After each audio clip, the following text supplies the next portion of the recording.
గాంధీ సరోవర్ పేరుతో రేవంత్ రెడ్డి సర్కార్ చేపట్టిన ప్రాజెక్టులో తమ అపార్ట్మెంట్ కోల్పోతున్న మధు పార్క్ రిడ్జ్ వాసులు శనివారం నాగోల్లో పర్యటించారు. గత బీఆర్ఎస్ ప్రభుత్వ హయాంలో చేపట్టిన మూసీ సుందరీకరణ పనులను వారు పరిశీలించారు. నాగోల్ వంతెనకు రెండు వైపులా నిర్మించిన వాకింగ్ ట్రాక్లు, పార్కులను పరిశీలించారు. ఆ ప్రాంతమంతా ఆసక్తిగా తిరిగి చూసి ఆశ్చర్యం వ్యక్తం చేశారు.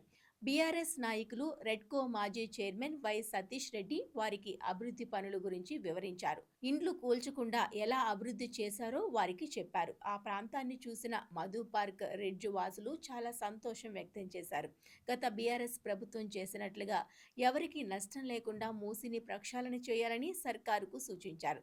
గత ప్రభుత్వం చేసినప్పుడు ప్రస్తుతం రేవంత్ సర్కారుకు వచ్చిన ఇబ్బంది ఏంటని ప్రశ్నించారు. ఇంత అద్భుతంగా పార్కులు, వాకింగ్ ట్రాక్లు, ఓపెన్ జిమ్లు ఏర్పాటు చేశారని, ఇదే నమూనాలో చేయకుండా ఎందుకు తమ అపార్ట్మెంట్లు లాక్కుంటున్నారని ఆగ్రహం వ్యక్తం చేశారు.